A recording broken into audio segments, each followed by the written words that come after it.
What's up, everybody? Paul Carl here. I'm super excited to show you this awesome tool. I'm just going to show you it first. So we got Kronocard here. This is on my remote computer. This is a glossy variation, so I'm going to move glossy to the special column here. We're going to go ahead and export this card. I'm going to export a few, just so we have multiple CSV files. So basically what you do, you get your cards scanned, you get the AI to do its thing, you fill it in, you price them out, all that good stuff. But then you export them rather than use the eBay connector. And you copy these.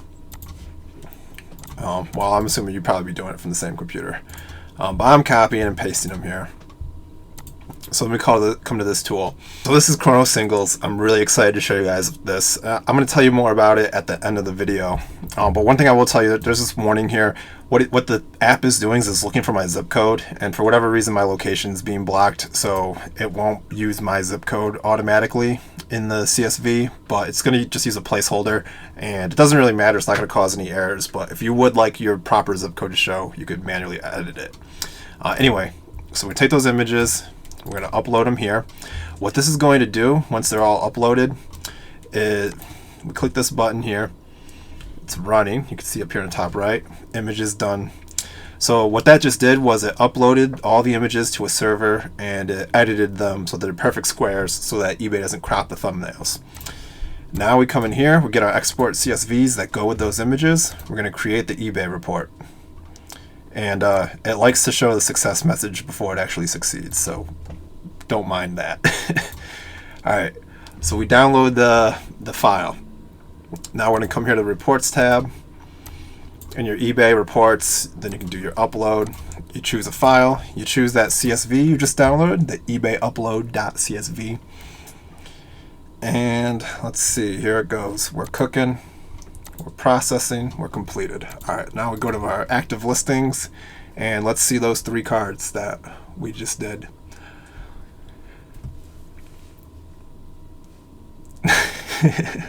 It's taking forever. Oh my god. Alright, here we go. Now, look at this. You'll notice it doesn't want me to add any item specifics. We have our 2 perfectly squared off images here. And this is why it doesn't want any item specifics, because it's already taken care of. We got the manufacturer.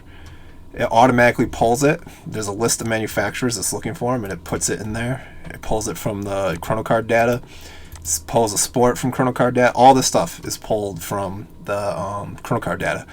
So we got the features. eBay has features. If you've ever done your item specifics manually, you'll see there's like a giant list of different things. So this card's serial numbered and it's a parallel, and the parallel is just the Chrome version. It's pulling all this information automatically. The season might not be right. Who knows what season the pictures are from, but whatever. It just puts all these things in automatically. If it's autographed, it'll say yes, and it'll use the player name from the card as who signed it. It has some default condition things, near mint condition or better. Please review scans, yada yada. You'll receive the exact card in the scans. And yeah, that's it. Check it out. We got another one over here. This one's a rookie card, so it also has the rookie card feature added in here. Serial numbered, parallel variety, Major League Baseball, all that good stuff. Same thing here. Serial numbered, parallel. It's the glossy version. And if it's for vintage, eBay says if it's over 20 years old, it's vintage. And I don't think card collectors would be too happy if a 2000 card or a 1999 card was labeled vintage. So I have it set for if it's older than 1990, it'll be marked as yes for vintage, which it will probably still make a lot of people upset, because I think like earlier than 1980 is the more appropriate one. But yeah, let's just do it that way. The title, it builds the title from all the information, and it does it dynamically. So if something's too long, like if the title is longer than the 85 characters, it'll start taking away the filler keywords, so to speak. So it'll take away like card, then it'll take away baseball card, and it'll keep doing that until all the variables that I think are okay to take out are gone, and then it just chops it off at 85. And you can look at your titles before you upload it if you want to make any tweaks. So here's what it looks like from the spreadsheet view. We have everything populated through Kronocard. Basically, it takes that export and it builds the upload for eBay from that. The thing that I wanted to show you here is the postal code. So this is the placeholder one that I have in there. If you want to use your correct postal code, you can just get it from like your packing slip or invoice. When you go to print invoice or whatever, your address will be there with the last four. So you can just copy all that if you don't know the last four. This is the big thing here: the shipping profile, return profile, and payment profile. So these are your business policies in eBay. So if you go to your active listings on the sidebar on the left, there's going to be a business policies link where you'll see this. The way Kronocard does it currently is it just like creates its own policy and uses the settings that you tell it. But what I did when I was using the eBay connector was I would upload all my cards and then I would bulk edit them and select my shipping policies and my return policies just to have it perfect the way that I want it every time, consistently across the board.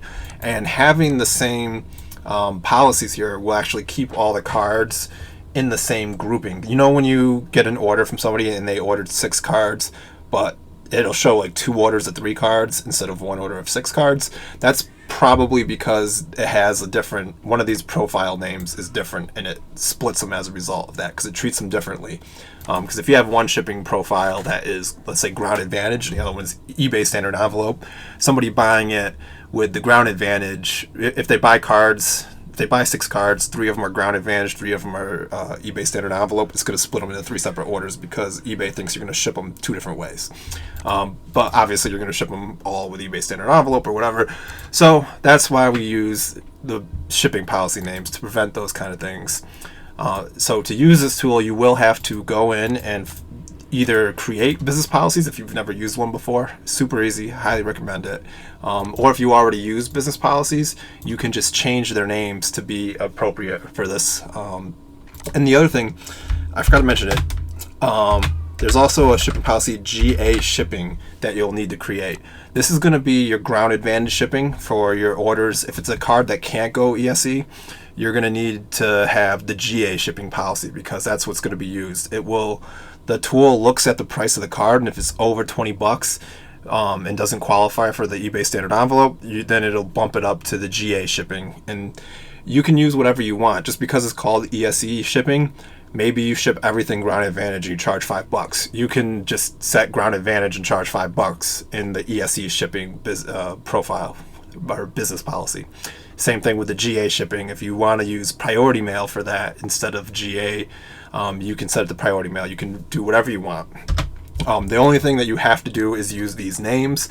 Otherwise, you'll have to change them in here before you upload, because eBay will probably give you an error if these policies don't exist when you try to upload this.